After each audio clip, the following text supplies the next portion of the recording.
Olá pessoal, sejam todos muito bem-vindos aqui ao canal Alvorada Espiritual. No vídeo de hoje nós vamos dar continuidade ao nosso estudo do livro que é o Espiritismo, tá? Nós ainda estamos no capítulo 1, estamos tratando do séptico, né? O tema de hoje, diversidade nos espíritos.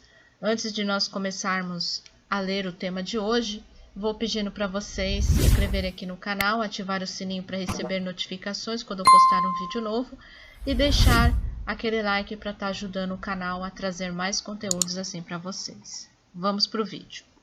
Diversidade nos espíritos. Visitante, falais de espíritos bons ou maus, sérios ou levianos. Eu não me explico, confesso essa diferença. Parece-me que, deixando o seu envoltório corporal, eles devem se despojar das imperfeições inerentes à matéria, que a luz deve se fazer para eles sobre todas as verdades que nos são ocultas e que eles devem estar isentos dos preconceitos terrestres. Allan Kardec. Sem dúvida, eles estão livres das imperfeições físicas, quer dizer, das doenças e enfermidades do corpo. Mas as imperfeições morais são do espírito e não do corpo. Entre eles, há os que estão mais ou menos avançados intelectual e moralmente. Seria um erro crer-se que os espíritos, deixando seu corpo material, são subitamente atingidos pela luz da verdade. Credes, por exemplo, que quando morrerdes não haverá nenhuma diferença entre vosso espírito e o de um selvagem ou de um malfeitor? Se for assim, de que vos serviria ter trabalhado pela vossa instrução e aprimoramento, uma vez que um vadio seria tanto quanto vós depois da morte? O progresso dos espíritos não se realiza senão gradualmente, e algumas vezes bem lentamente, entre eles, e isso depende da sua depuração. Há os que veem as coisas sob um ponto de vista mais justo que em sua vida física. Outros, ao contrário, têm as mesmas paixões, os mesmos preconceitos e os mesmos erros, até que o tempo e novas provas lhes tenham permitido se esclarecerem. Notai bem que isto é um resultado da experiência, porque é assim que eles se apresentam a nós em suas comunicações. É, pois, um princípio elementar do espiritismo, que entre os espíritos há os de todos os graus de inteligência e de moralidade. Visitante. Mas então, por que os espíritos não são todos perfeitos? Deus, pois, os criou de todas as categorias. Igualmente, gostaria de perguntar por que todos os alunos de um colégio não estão em filosofia. Os espíritos têm todos a mesma origem e a mesma destinação. As diferenças que existem entre eles não constituem espécie distinta, mas diversos graus de adiantamento. Os espíritos não são perfeitos porque são as almas dos homens e os homens não são perfeitos. Pela mesma razão, os homens não são perfeitos porque são a encarnação de espíritos mais ou menos avançados. O mundo corporal e o mundo espiritual se derramam incessantemente um sobre o outro. Pela morte do corpo, o mundo corporal fornece seu contingente ao mundo espiritual, e pelo nascimento, o mundo espiritual alimenta a humanidade. A cada nova existência, o espírito realiza um progresso mais ou menos grande, e quando adquire sobre a terra a soma de conhecimentos e elevação moral que comporta nosso globo, ele o troca para passar a um mundo mais elevado, onde aprende coisas novas. Os espíritos que formam a população invisível da Terra são de alguma sorte o reflexo do mundo corporal. Encontram-se aí os mesmos vícios e as mesmas virtudes. Há entre eles sábios, ignorantes e falsos sábios, prudentes e estouvados, filósofos, raciocinadores e sistemáticos. Não se tem de desfeito de todos os seus preconceitos. Todas as opiniões políticas e religiosas têm aí seus representantes, Cada um fala segundo as suas ideias, e o que dizem, frequentemente, não é senão sua opinião pessoal. Eis porque não é preciso acreditar cegamente em tudo o que dizem os espíritos. Visitante: se assim é, eu percebo uma grande dificuldade. Nesse conflito de opiniões diversas, como distinguir o erro da verdade? Eu não vejo que os espíritos nos sirvam para grande coisa e tenhamos a ganhar com sua conversação. Allan Kardec: não servissem os espíritos senão para nos ensinar que há espíritos e que esses espíritos são as almas dos homens. Não seriam de uma grande importância para todos aqueles que duvidam que têm uma alma e que não sabem em que se tornarão depois da morte? Como todas as ciências filosóficas, esta exige longos estudos e minuciosas observações. É então que se aprende a distinguir a verdade da impostura e os meios de afastar os espíritos mentirosos.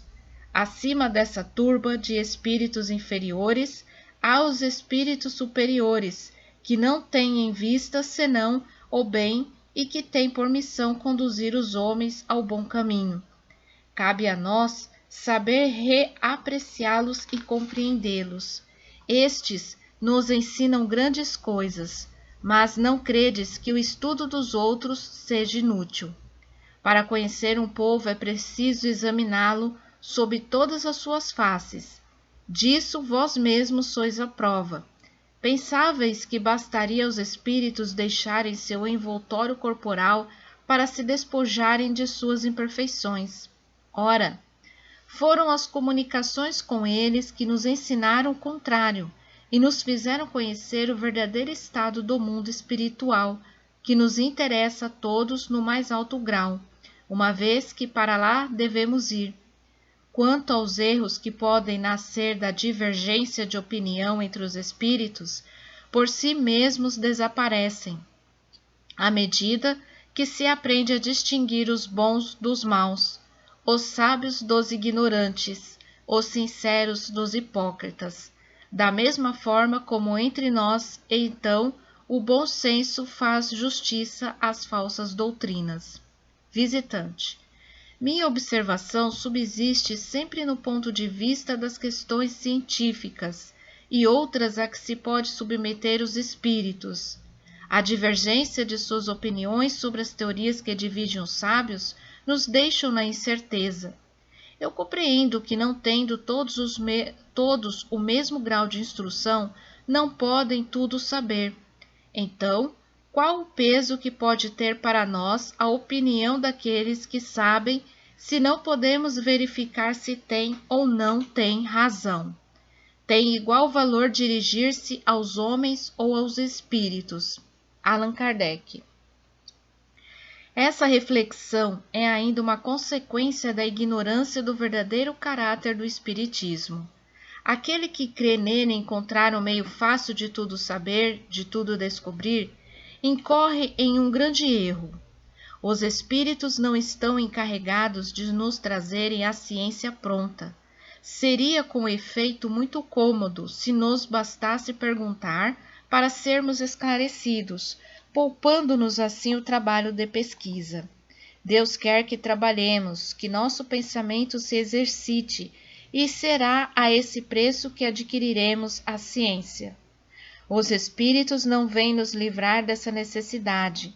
Eles são o que são e o espiritismo tem por objeto estudá-los, a fim de saber, por analogia, o que seremos um dia, e não de nos fazer conhecer o que nos deve estar oculto, ou nos revelar as coisas antes do tempo. Os espíritos já não podem ser tidos como ledores de sorte, e quem quer que se iluda de obter deles certos segredos, que se prepare para estranhas decepções por parte dos espíritos zombeteiros. Em uma palavra, o espiritismo é uma ciência de observação, e não uma ciência de adivinhação ou de especulação. Estudamo-lo para conhecer o estado das individualidades do mundo invisível, as relações que existem entre elas e nós, sua ação oculta sobre o mundo visível e não pela utilidade material que dele possamos tirar. Sob esse ponto de vista, não há nenhum espírito cujo estudo nos seja inútil, pois aprendemos alguma coisa com todos eles. Suas imperfeições, seus defeitos, sua incapacidade e mesmo sua ignorância são igualmente objetos de observação que nos iniciam no estudo da natureza íntima desse mundo. Quando não são eles que nos instruem pelos seus ensinamentos, somos nós que nos instruímos estudando-os, como o fazemos quando estudamos os costumes de um povo que desconhecemos. Quanto aos espíritos esclarecidos, eles nos ensinam muito, mas nos limites das coisas possíveis, não precisando perguntar-lhes o que eles não podem ou não devem nos revelar. É preciso contentar-se com aquilo que nos dizem, pois ir além é expor-se às mistificações dos espíritos levianos, sempre prontos para responderem a tudo. A experiência nos ensina a discernir o grau de confiança que lhes podemos dar. Então esse estudo ele é muito forte porque ele vai nos revelar que a ciência, a doutrina espírita, aliás, a comunicação com os espíritos não é para o nosso bel prazer, né? Vamos falar assim. Muitos acham que os espíritos estão ali para, né, nos servir, e não é assim. Quando nós precisamos de uma orientação, quando nós precisamos de um conselho, com certeza esse conselho virá, né? Muitos de vocês já tiveram passando por alguma situação difícil e vinha na cabeça de vocês algumas palavras que muitos não souberam explicar, mas que analisando essas palavras e colocando em prática, acabaram passando por essa dificuldade. Na verdade, todos nós passamos por isso, não tem aquele que não tenha passado não, né?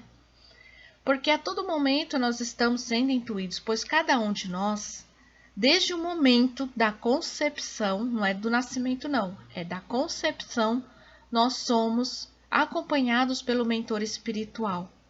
E esse mentor, ele se encarregará de estar conosco durante toda a nossa trajetória desta reencarnação aqui, dessa encarnação, né? Até o momento que nós desencarnarmos, que aí nós vamos, lógico, de fato, conhecer pessoalmente, né, o nosso mentor espiritual.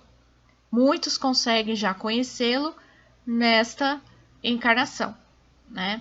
Então nós precisamos buscar mais o conhecimento, pesquisar e ir a fundo, né? Muita gente fala assim, eu não vou estudar não, esses vídeos de estudo do espiritismo ou de qualquer doutrina que for, assim é muito chato. Mas gente, estudo é chato, né? Nós temos que aprender de alguma forma. O que as pessoas estão buscando mais é os espetáculos, né? E espetáculos do plano espiritual, pelo menos dos espíritos que realmente são ligados ao bem, eles não se prestam a esse tipo de situação. Porque existem muitas coisas que eles precisam fazer, que eles precisam estar atentos para ficar dando espetáculos que são colocados aí, né? Então, esses não são pode ter certeza que não são espíritos do bem, né? Os benfeitores. Então, busque no seu interior o contato com seu mentor, né? Feche os seus olhos por alguns momentos do seu dia. Tire 5 minutos, 10 minutos, não precisa muito, não.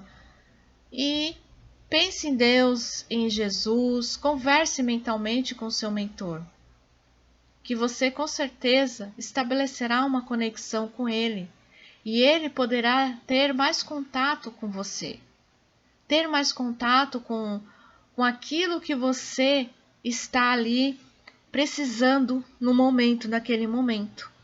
Então faça isso e perceba o quanto tudo ao seu redor vai acabar se transformando, tá? Então, esse foi o vídeo de hoje. Espero que vocês tenham aprendido, tenham gostado do estudo de hoje e apliquem esses ensinamentos na vida de vocês, tá bom?